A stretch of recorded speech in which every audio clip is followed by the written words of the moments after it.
Hi, everybody. How are you? Hello. Good to see you. Nice to be back with you again.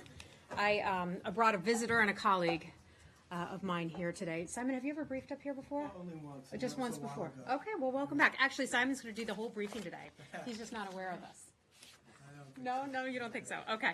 Well, as many of you may know already, Population, Refugees, and Migration, our bureau here at the State Department, which is led by our Acting Assistant Secretary Simon Henshaw, went to Burma and also to Bangladesh last week. Simon led a delegation there. I was fortunate enough to be able to join them.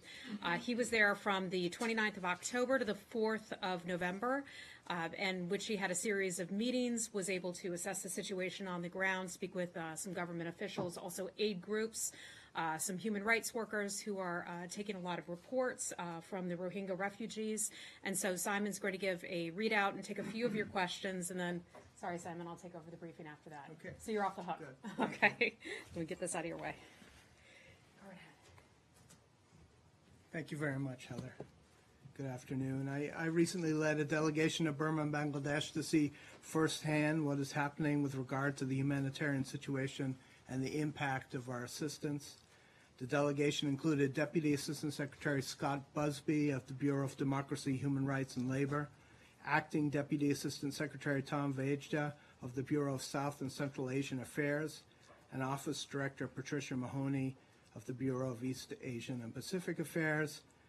Also, thanks to Heather, she mentioned, she joined us for the final leg of the trip to visit Cox's Bazar, Dhaka, and refugee camps in Bangladesh.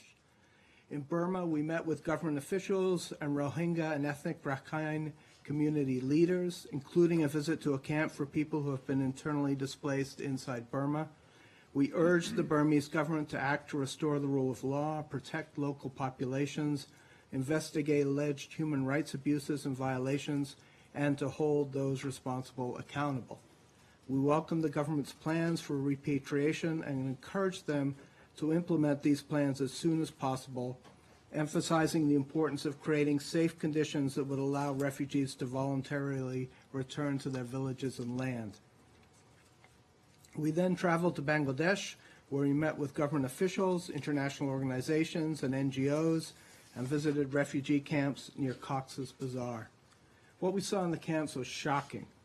The scale of the refugee crisis is immense. More than 600,000 people displaced from their homes since August 25th. The conditions are tough. People are suffering. Many refugees told us through tears accounts of seeing their villages burned, their relatives killed in front of them. It was tough to take. Some recalled being shot as they fled. Despite the trauma, many expressed a strong desire to return to their homes in Burma, provided their safety, security, and rights could be guaranteed. I want to underline our appreciation for the generosity and commitment from the government and people of Bangladesh and our humanitarian partners, including the UN High Commissioner for Refugees, the International Red Cross Red Crescent Movement, the Organization for Migration, the UN World Food Program, and the United Nations Children's Fund, who are all working together to provide emergency assistance to these individuals. But the situation requires a lot more work. The U.S. was one of the first to pledge funds to support international organizations in the crisis, and our commitment has been followed by generous contributions from other donors. However, more is needed. The U.S. remains committed to addressing the needs of those impacted by the crisis and calls on others, including in the region, to join us in our response. Be happy to take a few questions. Thank you. Yes, please. Thank you. Is what you saw enough to make a determination on whether this meets a legal definition of ethnic cleansing or or similar? That's not my job to make that determination. That will be. No, I'm not asking if you made it. Have you seen enough to make the determination? To make it. I'm not an expert. What I saw was shocking. I saw evidence of atrocities. But it doesn't rise up to the level of ethnic cleansing? That's not my call to make. The department will review this and my reports and others, and we'll make a determination. Mm-hmm. I think, supposed to submit reports in September on the costs associated with admitting refugees to the United States versus housing them in third countries closer to their original country. Have you yet completed those reports? If so, when do you expect them to become public, if ever? If you haven't completed them, do you have a sense of when they're going to be out? My understanding is that work on those reports continues. I don't have a sense of when they'll be done, and I don't know whether our intention is to make them public or not. And can you give us any sense of what you found so far? No, I can't. Why Sorry. not? Let's try to stick to this important issue of Burma and Rohingya. I'm sure a lot of people have questions about that. Go ahead. Have you been granted full access, or there are still parts of the region you can't go to? And the second point is, have you got some assurances on when the program to repatriate Rohingyas will be implemented?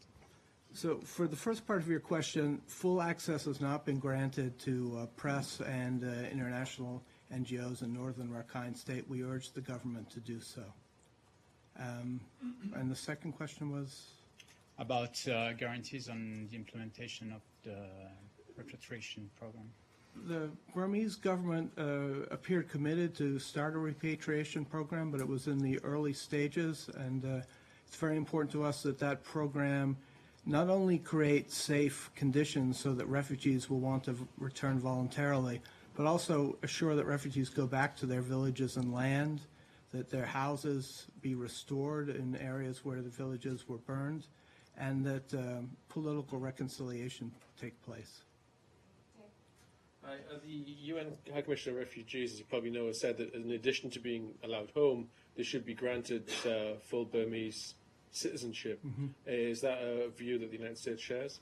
We believe that the Annan recommendations should be implemented, and they include a path to citizenship.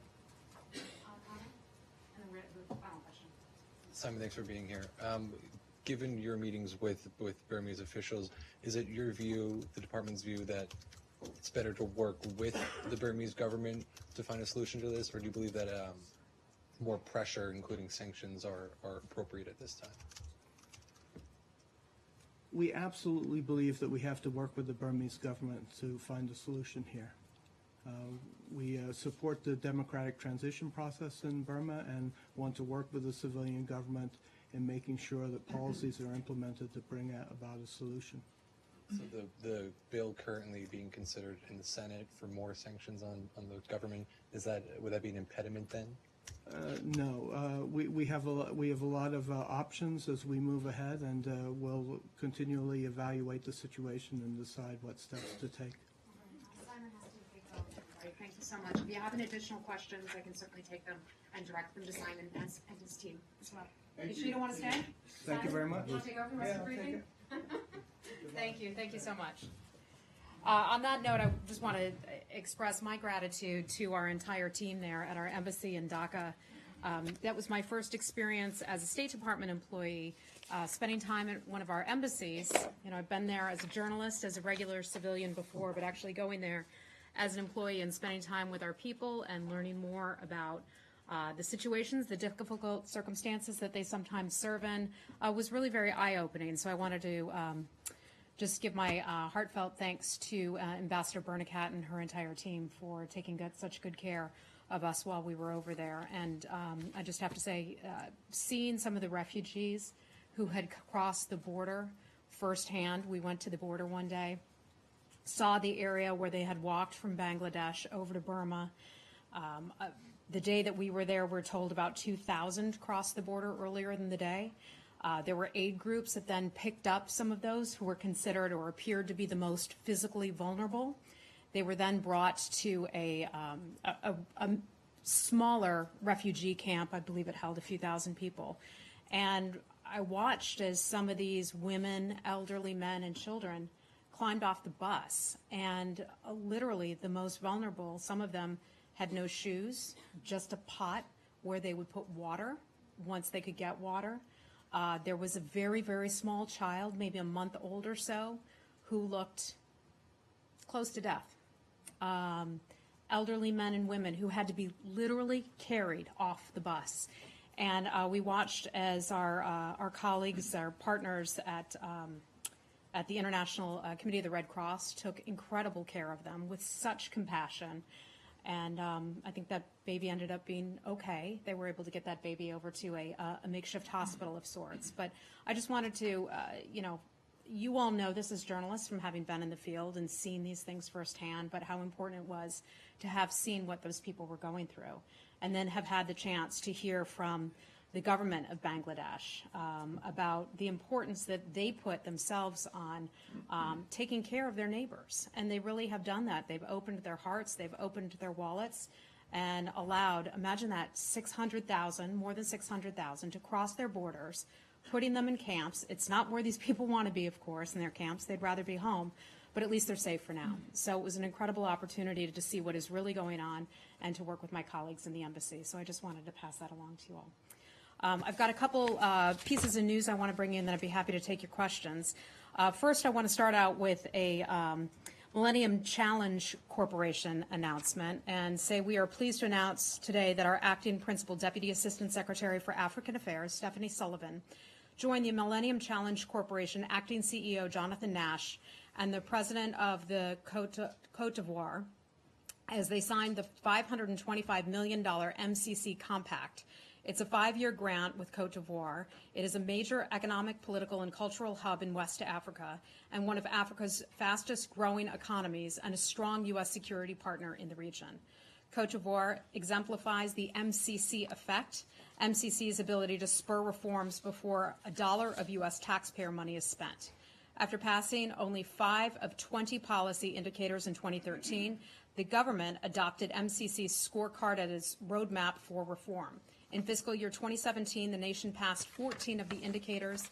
MCC's Côte d'Ivoire Compact is designed to spur private investment and economic growth, to reduce poverty and support stability in West Africa.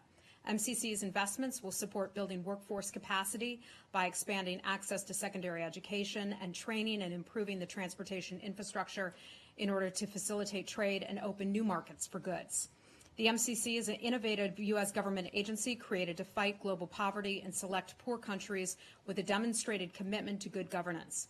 Reducing global poverty creates a more stable, secure world with more opportunities for economic growth, both at home and abroad. Secondly, I'd like to announce something pretty neat that our embassy in Islamabad, Pakistan is doing in conjunction with the city of Austin, Texas.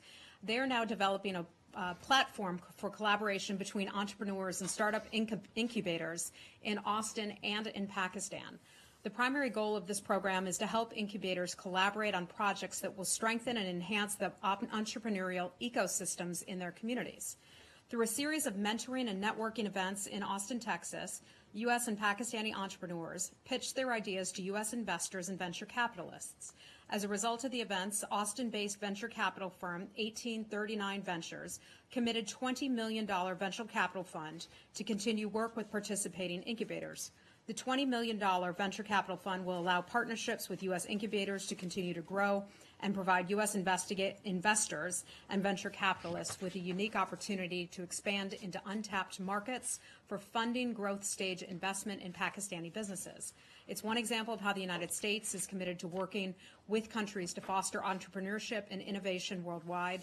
We're looking forward to furthering this goal at the upcoming Global Entrepreneurship Summit in India, and that takes place later this month.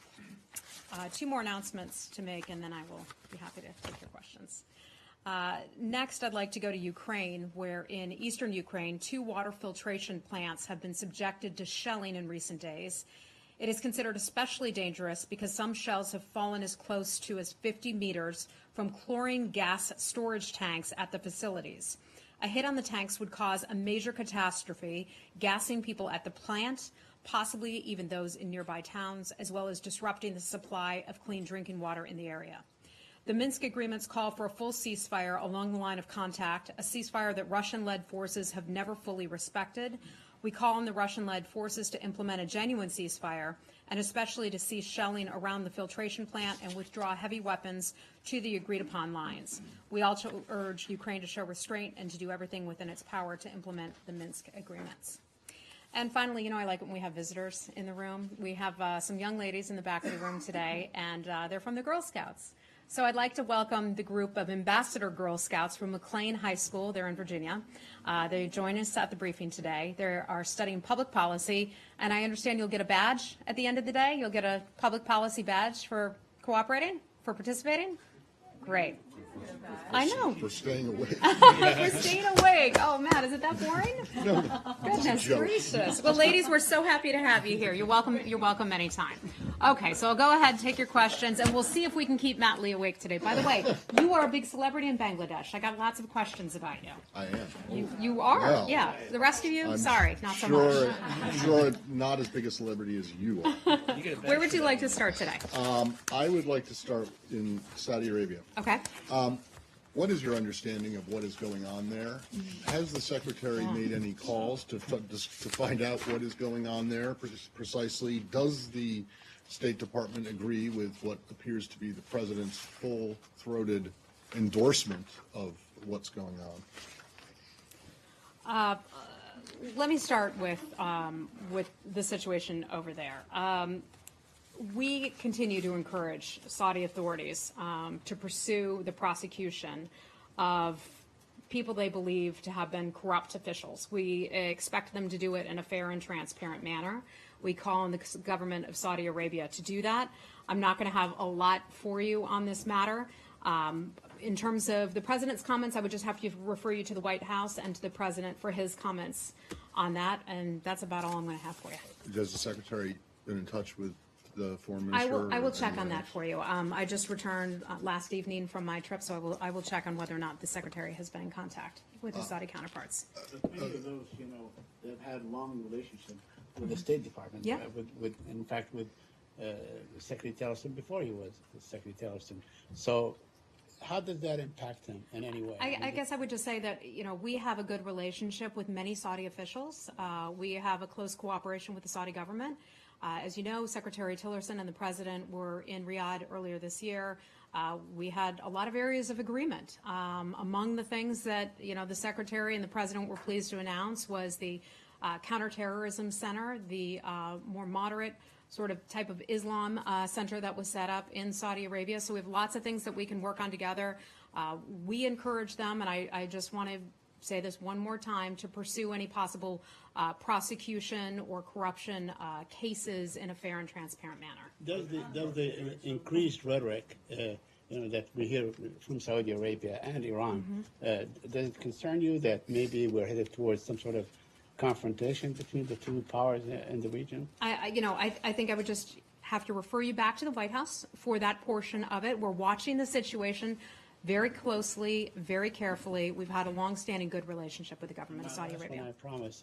There has been a news item that President Hadi of Yemen has been placed under house arrest with his sons and so on in Saudi Arabia. Are you aware of that? I have not seen that report. Okay, go ahead. Go. Just hold on. Transparent Michelle, manner. hold on. Are you still with Saudi? Yes, Yeah. So did the U.S. get any heads up on this? we did not. Even though Jared Kushner was on his trip there recently, I mean, did he have any discussion? I over have this? not spoken with Mr. Kushner, nor have I spoken with his office to ask that a question. I know we did not have a heads up that that was going to happen. Okay, and I know that we've heard the support from the president on the corruption. We've heard his support in the past, even on the situation towards Qatar.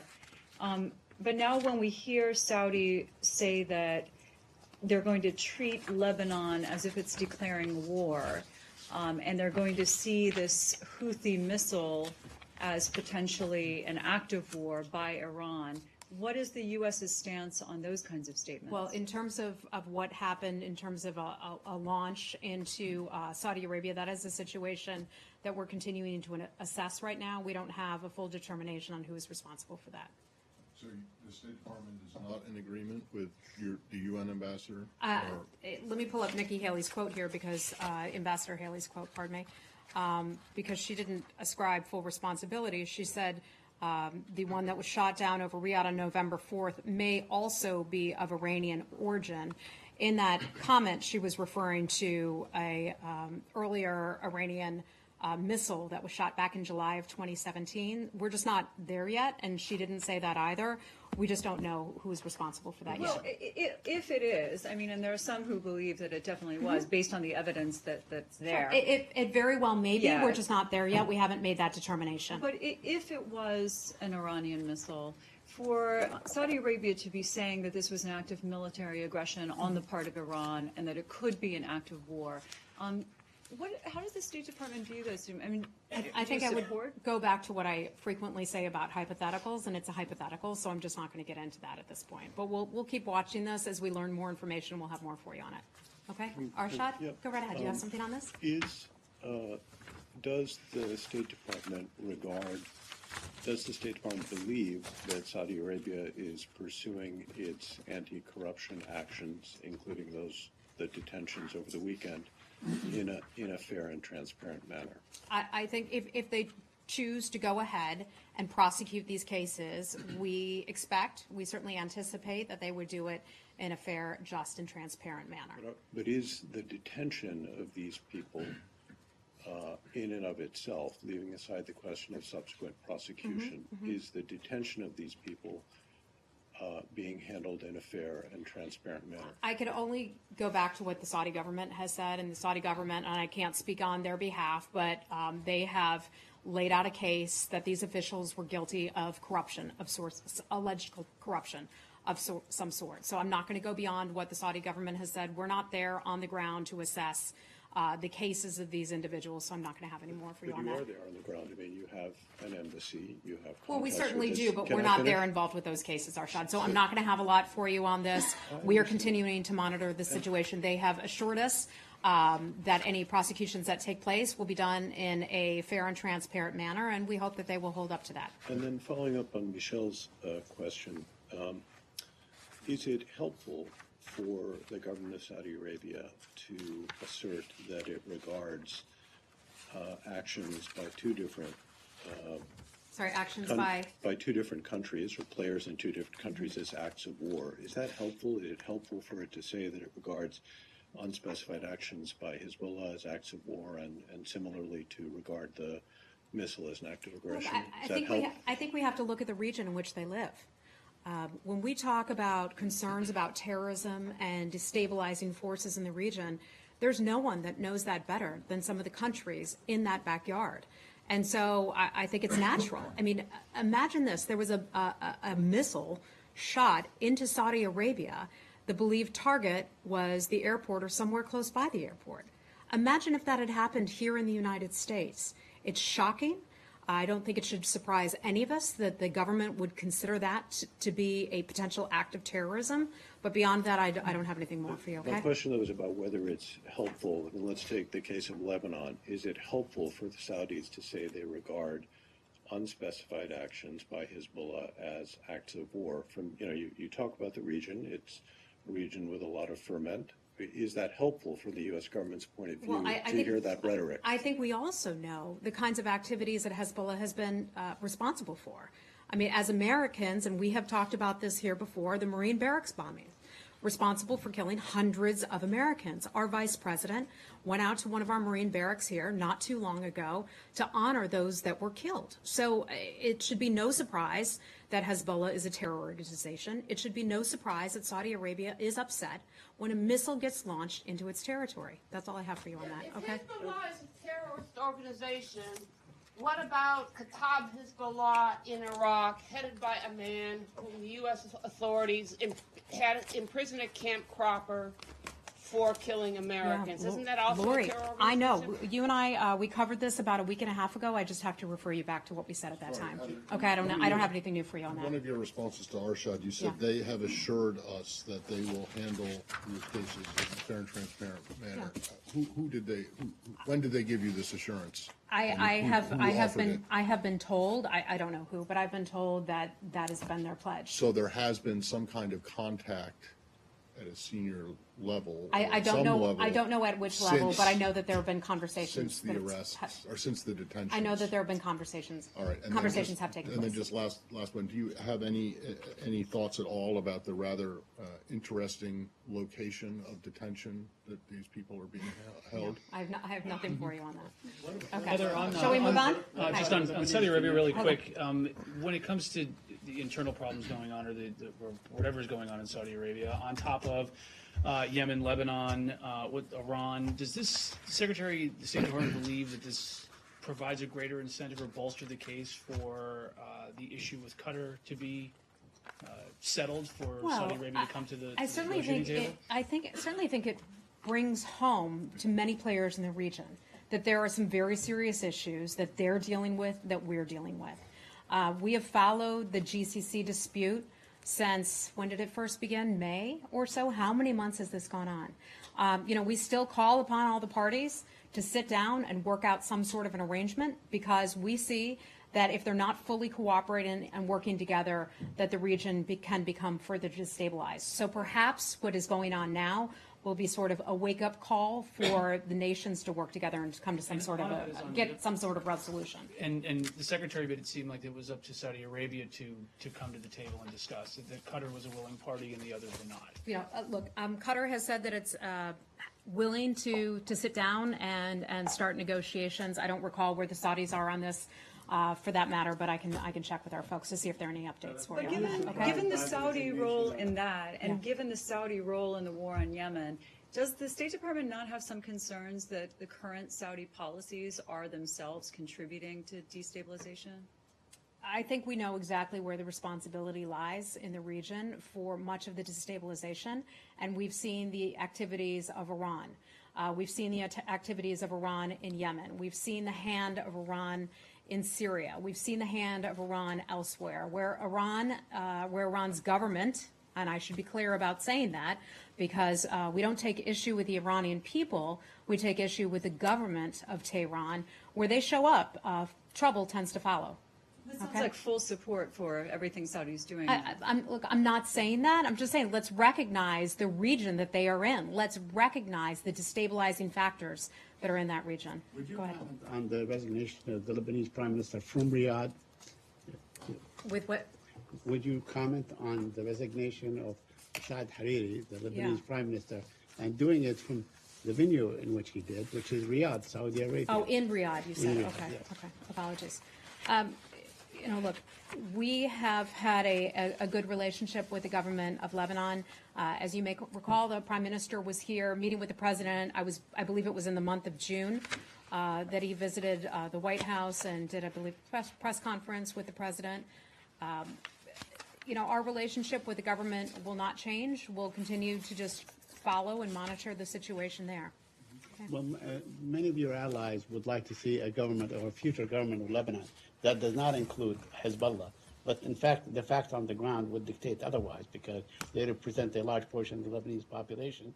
And in fact, they keep that formula on balance, so to speak. So what is your position on that? They certainly have some representation on the ground there in Lebanon. Lebanon overall is a strong partner of the United States. They have strong national state institutions in the war on terror. The United States strongly supports the legitimate institutions in the Lebanese state. We expect all members of the international community to respect fully those institutions and the sovereignty and the political independence of Lebanon. So you would not insist on a future government of Lebanon that excludes Hezbollah? I don't. We strongly support the government of Lebanon, and we do regard, as you well know, Hezbollah to be a terror organization. Does that statement of support mean that there is no consideration, given the current uncertainty of any kind of reduction or pause in assistance to the Lebanese army? I'm not aware of any changes, but you could ask DOD if there's something more on that. Were you given a heads up on the resignation? I do not believe that we were. Let me double check that. Okay. All right. Shall we move on? Okay. Yes. Hariri, and actually on that question, it overlaps a bit. As you say, he was here in June. He met the Secretary, he met the President. A warm word was said about it in public. He has now stepped down, apparently because Saudi Arabia felt that his government was a front for Hezbollah and Iranian influence. Do you think you've been taken into this? I'm not going to be characterized. I'm not going to characterize why this decision was made, I could refer you to him and refer you to his government to answer that question, but I'm just not going to. That he didn't give you a heads up, or the Saudis didn't You know, give you a all I heads can up? say, and I'm just checking my notes here, and to answer your question, no, we were not aware that he was going to resign beforehand. Okay, let's move on. Lori, hi, what do you want to? believe that by supporting Prime Minister Abadi in Iraq, that is a way to contain Iranian influence in the region? I think there are numerous ways to contain Iranian influence in the region, and one of them is a step that Prime Minister Abadi has recently taken. And if you look at the relationship, there's strengthening relationship with the government of Saudi Arabia. That's a real step in the right direction. They're all Arabs there. You've seen Saudi Arabia reopen the land crossing between Iraq and Saudi Arabia that had been closed for many years. They're taking steps in a positive direction. When we were at the United Nations, the government of Saudi Arabia and others talked about helping to finance some of the big major reconstruction projects in Iraq. We just saw a report that came out, I think it was in the news earlier today, about the level of devastation in Iraq. Understandably so, because there's been the big battle fought against ISIS over the past few years. So there's going to be a lot of money that's required to rebuild Iraq, and the fact that some of those nations are willing to take that on is pretty incredible. It was just not that long ago that the United States was paying for all those big reconstruction projects. Times have really changed. We're helping out, certainly, but governments in the area are stepping up, and they're helping. Do you see the Saudis as your partner in containing Iranian influence in Iraq through things like paying for reconstruction? You know, I think we have some shared interests, and we have some shared interests in terms of terrorism and fighting terrorism and recognizing the malign influence of Iran in the region and around the world and other terror groups. We would like to see peace and stability in Iraq. We'd like to see peace and stability in Syria and elsewhere. And I think to the extent that we can work together with Saudi Arabia and with other nations, then we're better off as a result. Okay, if I can just follow up then on this stability in Iraq. The Kurdish regional government has warned about that Iraq is deploying heavy weapons, including U.S. weapons, to the front lines with Kurdish forces while the talks are continuing. And it doesn't really look like Baghdad is so interested in a peaceful settlement. What is your comment on that deployment of weapons against the? Lori, I would disagree with your assertion, first of all, okay? Last time we were here together was, I think it was a week ago today. And think about the change that has come in the past week alone, where you have had the Kurds and the Iraqi central government sitting down and actually having conversations together. It was not that long ago that they were firing weapons at one another. So the fact that they're willing to sit down and have a dialogue, something that we have been encouraging for weeks now, I think is a step in the right direction. We applaud those steps. We look forward to more conversations between them so that they can try to come to some sort of arrangement where they can adhere to the Constitution. We have had our ambassador, Ambassador Silliman. He was recently up meeting with Mr. Barzani, Netravan Barzani, in I believe it was just a few days ago up in Erbil. So I think some positive steps are being made. Okay? All right, Lori, this is not the Lori show today, okay? Some days it's the Matt Lee show, some days it's the Lori show, but let's move on, okay? Okay. Can we go to South Asia? Yes. There was another terrorist attack in Afghanistan on a news channel. Do you think the situation of Afghanistan is getting worse? The South Asia policy is no longer working? First, I want to say the South Asia policy is new. We are optimistic that we can make some progress. I mean, think about the number of years that U.S. and coalition forces have now been in Afghanistan. Think of all the lives that were lost, the blood that has been shed, the money that has been spent in Afghanistan. We are committed to trying to find a peaceful solution to Afghanistan, but recognize that the government of Afghanistan will have to play a big part in that. Secretary Tillerson, as have our military officials, talked about how over the past 16 years, there have been 16 one-year plans. And now we see this, instead of one-year plans, changing every single year as being a solid, fortified plan to push forward in the future. So we're optimistic about that. Now, you ask about today's attack in Kabul. For those of you who are not aware of it, it was an attack on a television station that was called Shamshad. It took place in Kabul. We believe a couple of its employees were killed there. This is not the first time that journalists have been attacked in Kabul. Folks, as reporters yourselves, as a former reporter myself, We deplore any acts of violence on the media. I know some like to get snarky in here and talk about, not in this room, but in the press, the Washington Post in particular, about my support for the work that you do, my support for the First Amendment, the support that we put out for journalists across the world who are doing difficult jobs under very difficult conditions. We are so lucky here in the United States that reporters, by and large, do not face death threats, that you can write whatever you want to write, even though the government may not like it. But that is not the case in many parts of the world. And we've seen that here in Afghanistan once again. Remember, we saw a woman in Turkey whose throat was slashed. She had been a reporter in Syria. We don't know who's responsible for that, but it's pretty clear that that was terrorism. It is disgusting, it is wrong, and we will continue from this room, I will continue to advocate for the rights of journalists, whether it's in Afghanistan, whether it's in Syria, or whether it's in Turkey. So I'm glad that you asked that question about that today. Our commitment to Afghanistan is unwavering, and our thoughts and our prayers go out to those who lost their lives in Afghanistan, just trying to do the work of putting the word out there. What was the snark that maybe we can tell? Someone in the Washington Post wrote a snarky article about how I defend reporters' free press, how I report the free press. That was basically it. And I think, you know what? That is what we do here at the State Department.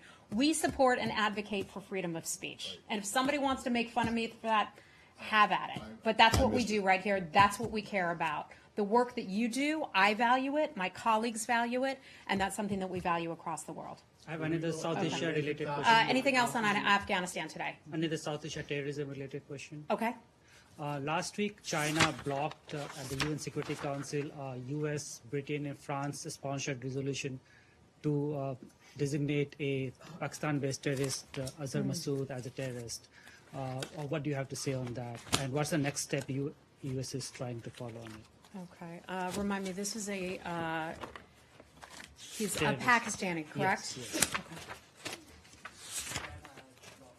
Okay. 1267. Thank you. We've got a lot of countries involved there, so sometimes I'm not always sure where exactly to look for my notes. There we go. B for bad guys. There we go. Okay, so you were talking about the Jaish-e-Mohammed leader, Masood Azhar. Is that correct? Okay. We are aware of this matter. We certainly think that he is a bad guy. We would like to have him on that list. There are some committee discussions that are underway over whether to add him or the entity to the sanctions list. That list is confidential under the United Nations, so unfortunately I'm not going to be able to comment on the deliberations at the United Nations under that. I'd have to refer you to the Chinese government to explain why they voted the way they did, but we certainly think that this guy is a bad guy. We consider the organization to be a foreign terrorist organization under U.S. law. Thank you. Yeah. Real quick. Sure. So the administration's decision to end protections for Nicaraguans in the country and extend those to those from Honduras. How much of a role did the State Department play in this, and why end protections for one, extend for another? Okay. So a lot of this is under Department of Homeland Security. The State Department does have play an interagency role in this matter. So the State Department and other agencies all work together, but this is largely a Department of Homeland Security program. I can tell you that our Acting Assistant Secretary, Elaine Duke, announced on November the 6th, that was yesterday, right? Acting Secretary. Acting, thank you. No, Acting Secretary, not Assistant Secretary. I'm used to saying Assistant Secretary, so pardon me. Thank you. She had announced yesterday her decision to terminate the temporary protective status designation for Nicaragua. People from Nicaragua here in the United States have a year to be able to work out their situation. She concluded that additional time is necessary to assess the country of Honduras. So I'd have to refer you to her office as to why that determination was made. You know, overall, I can tell you, you know, the name itself explains a lot of it. Temporary protected status. This was put in place 20-some years ago as a result of some natural occurrences that took place in Nicaragua and Honduras and other places. Flooding, hurricanes, that type of thing. So I believe the government looked at the situation there on the ground and assessed assess that it is no longer unsafe in that way and that people should be allowed to head back home. So beyond that, I just have to refer you to the acting secretary's office And for just that. really quickly, is this the type of situation that Secretary Tillerson himself participates in? Does this rise to the Secretary's level? I'm not sure. I'm not sure. But beyond that, just in terms of the interagency stuff, I'm just not going to be able to comment on some of those deliberations. Okay. Can I ask Yeah, follow-up go on ahead. that? So I know you may not be able to answer this, but was the acting secretary's determination consistent with what the State Department recommended? I don't know. I don't know the answer to that. I'm sorry. Okay. on to Saeed, Palestine, let Israeli? me call on some other people, okay? Okay, because it's not the Saeed show either. Come on, I like you. All right, we'll do it. Let's Okay, go. What do really you want? very, very quickly. Last week, the Israelis denied entry to a Palestinian American Yes. who works with the Amnesty International under, the pretext that he is, he does advocacy against it. Are you concerned that Israel may be using two different scales in terms of treating Americans? Should they treat all Americans the same when they enter into the country? We've certainly seen that report about the Amnesty International person who was stopped at a crossing last week. We are always concerned about the safety and security of Americans. My understanding is that he is a U.S. citizen. Beyond that, I just have to refer you to the government of Israel for any information. But you would expect Israel to treat all Americans the same way, right? Would I expect? I would expect Israel to treat All Americans American travelers in the accordance with the law. Certainly. Okay. All right. On climate and Paris Oh, climate time. Agreement. Okay.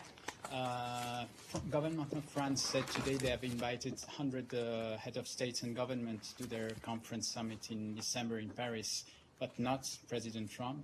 Okay. I'm And not aware the of that. same day we learned that even Syria is to join the Paris Agreement. So do you think that United States and the President should be present at such an event? And don't you fear that America is more and more alone on this topic? Well, first of all, I find it ironic that the government of Syria, okay, would say that it wants to be involved and that it cares so much in climate and things like CO2 gases. If the government of Syria cared so much about what was put in the air, then it wouldn't be gassing its own people. As some of you may know, our Undersecretary for Political Affairs, Tom Shannon, will be joining a meeting later this month in Bonn, Germany, in which we will, right, in Bonn? Is it this week? Okay, sorry, I'm off on my dates a little bit, but he'll be joining that meeting representing the U.S. delegation in Bonn. And, pardon me? Next week. Okay. So I'm not totally crazy on my time. That is the Conference of Parties, the COP23 at the UN Framework Convention on Climate Change, and Undersecretary Tom Shannon is leading the U.S. delegation on that. In terms of our overall position on the Paris Agreement, as you may well know, nothing has changed in our position. We will still follow the President's decision on that matter.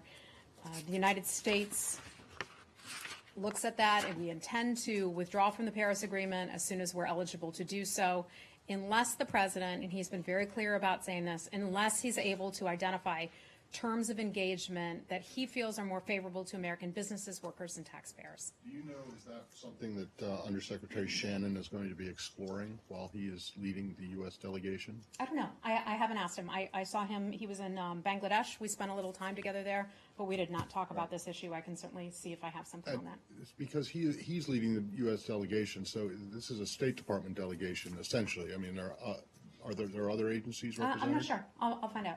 I'm just curious because not only did the Syrians say that they would join, and whether or not you think it's ironic or I mean, seriously, come on. ridiculous, Syria whatever. joining, Syria really Well, cares? it is another indication of America first being America alone, is it not? No, Matt. No. You had a vote I mean, in the if UN you want to put in 2 some weeks kind of ago, moral it was 100 equivalency between Syria and the United It's States, not a that's okay. just frankly laughable, No. and I'm not even going to go there. It's not that it's Syria that happened to be the last country other than the U.S. to join it. It could have been any country. Mm-hmm. The fact of the matter is, you're the only country that's not in it anymore. Look, the president has said that he is going to assess this situation. Okay. If we could get a more favorable deal for American businesses, American workers, and taxpayers, then we will look at that. But we continue to go forward with the plan of pulling out of the Paris Accords. But there are other accords that we may still remain in. Okay, can you explain why exactly the administration thought it would be appropriate to host an event promoting coal use at the Conference of Parties? Yeah, Meaning? there may be people who do not like coal, but the reality is that coal powers about 30% or so of the electricity and the power here in the United States. Coal is a reality, whether people like it or not. It is a reality. It heats our homes. It Some electricity. argue that it heats the planet as well. Okay, but the fact is, coal is a reality. Whether people like it or not, it's a reality. And so it's a reality that we have to deal with. And so the United States is holding some conversations in which the United States will talk about coal. The United States will also talk about nuclear power. That is a reality. Some countries don't like it, but it is reality. And we're dealing with that right now. So you went after the Syrian government for allegedly caring about CO2 emissions, and yet this country, the United States is hosting this event that promotes the use of coal, which So now you're produces comparing CO2. coal to gassing civilians in Syria. No, that's not at all, and I don't think anyone in this room thinks that's what I'm doing. then You talked about CO2 emissions in I'm Syria. saying, look, if Syria cares so much about the environment, I mean, this is a ridiculous conversation, Matt, but Syria cares so much about its environment, it's not gassing and killing innocent civilians, including women and children. Okay, let's move on from there. This you'll have to take this, I think. Okay. It's very quick. It's Okay. on Bahrain. I asked you about these people who were arrested.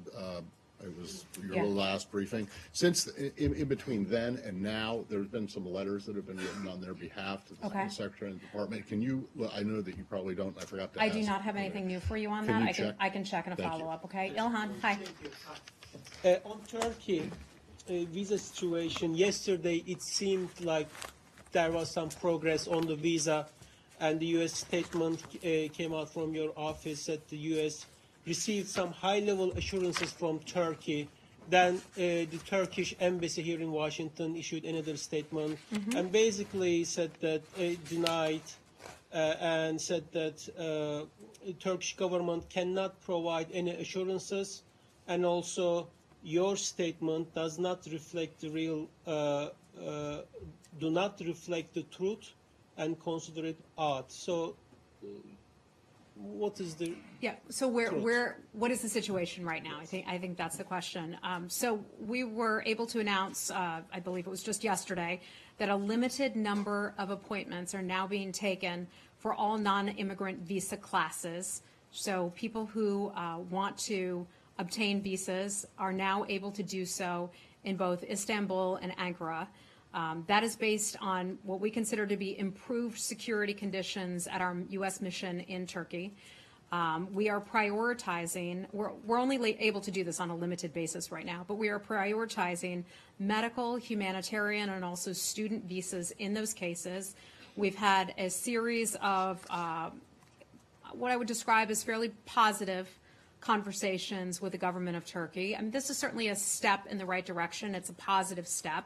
We have received limited assurances that if something should happen with our staff, if Turkey wants to detain our staff, that we will be given a heads up. That's among the things that we were assured. We were told that they wouldn't arrest our people simply for doing their jobs. We still have 2 of our locally employed staff members who have been detained. In terms of Turkey's questioning of our previous statements, I can just show you, I can tell you that the safety and security of our folks is a top issue. The people who were detained, as a natural course of their business, had to engage with law enforcement, with the Turkish government. That is something that is an appropriate part of their job. It is a part of their job description. And for Turkey to put people in jail and claim that they are involved in activities when they're simply doing their jobs, we think is incorrect. But nevertheless, they've taken some steps in the right direction, and we've taken some steps in the right direction. So limited services means students, just 3. We are prioritizing certain types of visas because it's still somewhat limited. Medical, humanitarian, and also student visas for now. Okay? There's not a quantity, like a number. No, there's not a number. It's just we have limited people who are able to work on that, and so we're pushing forward. Okay, we're gonna have to wrap it up. So I'll take one last question. Hold on, look, I've already called him. So hey, yeah, okay. Last week, Cuban foreign minister just held a press conference here in Washington and claiming that there was not at all any attacks just in the U.S. embassy in Havana. So what is your response to that? I don't have his comments directly in front of me, so I hesitate to comment on something that I have not seen myself. I'm sorry. Okay, go ahead.